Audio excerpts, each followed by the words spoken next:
Hello, my name is Mohit Kalra. I am Global Head for Information IT Solutions with Global ATOS Inc.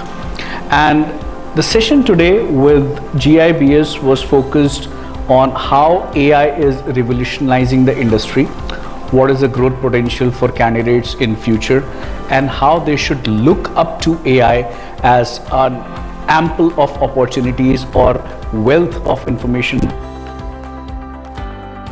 focused on how AI will hamper the jobs in the market.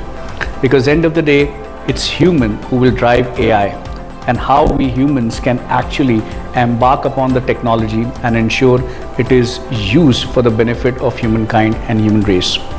At large, it was very well appreciated by the audience today, and we had a good time in collaboration and discussing various topics.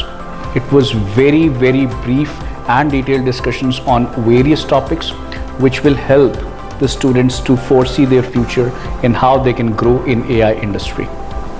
So I would definitely like to thank GIBS for having me in conducting this session today, because when you share information, you learn a lot, and that's where we grow in the industry and in the society.